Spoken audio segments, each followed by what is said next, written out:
Assalamu alaikum wa rahmatullahi wa barakatuhu, ladies and gentlemen. Welcome back to my YouTube channel. Let me teach you how to do what you needed in Google Translate or Google's.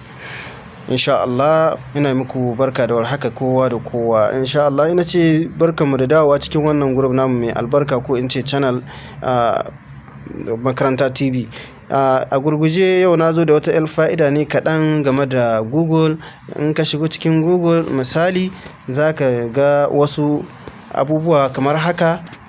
In ka shiga Google kamar haka sai ka taho kan daidai wannan kamera.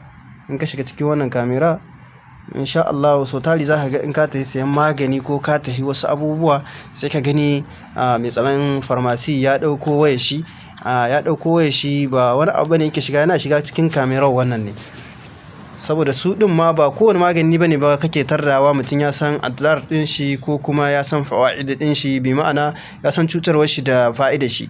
Kenan in ka shiga ciki haka direct kamar wannan abin wuta haka, kenan ka gani ya kai ni wurin shi, duka sabbin su da kamfanonin su da bayanai akan su haka zai kai ba wannan abubuwa na nasara ba. Ina so in muka misali, yanzu misali ko itatuwa ka tafi gonar ka shabara ma ka je ka kara mata wannan kamerai, ko ka je ka kara ma bedi ko in ce dogon yaro, ko kuma ka kai hulisko bi ma'ana sanamaki bil arab. In ka tafi ka kara mashi wannan abubuwa misali kamar haka, yanzu kamar wannan kwalba ta mai misali nake son in san fa'idodinta kuma da yanda ake aiwatar da aiki da ita. Misali in ka tafi ka kara ma duk icen da ka kara ma haka misali, bai ma'ana zai kayi scanning din shi ne. Yanzu ka gani gashi nan da farashin su da dukkan yanda ake yin magana akan su, da kashedi in magani ne wanda kar a sha kaza kar a sha kaza. Kenan shi kuma wannan ana yin kashedi ne kada mutum ya jajjaba dewa a jikin shi, yanda in ya shiga rana zai kone, zai sauya mashi kama.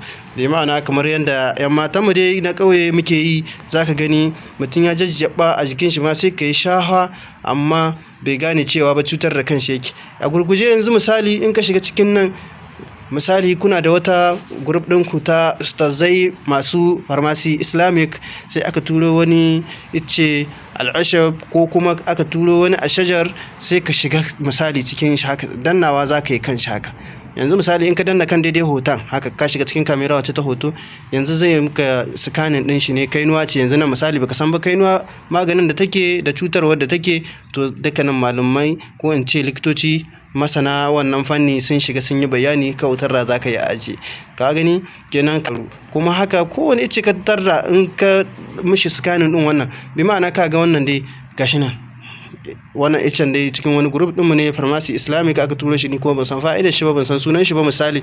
Sai in shiga haka, in na shiga ciki haka kenan kaga ya kani wurin shi duka. Yanzu kuma yana nemo mini gindin uwar asalin shi, ka gani gashi nan misali duka nan da cutarwar shi da fa'idarwar shi ce duka aka rubuta in ya buɗe nan. Kenan haka wata ci gaba ce. Mu am sorry dai masu tsaron farmasi, kada ku gani kamar nayi wani tonon silili ne, to mu so muke jama'a ne su fa'idantu su ilamtu, kuma kowa ya fitar ga jahilci. Mu abin da muke so kowa ya dage karatu, ya karanci ko da wani yare ne guda, to zai amfana a cikin wannan duniyar tamu ta zamanin wannan da ake ciki. Karkare na ko Hausa ka amfana ka je ka karanta, to zaka gani akwai ci gaba, saboda akwai ƙwararru a fannin magunguna sun tattace sun ajiye bayanai akai. Insha Allah wannan shine.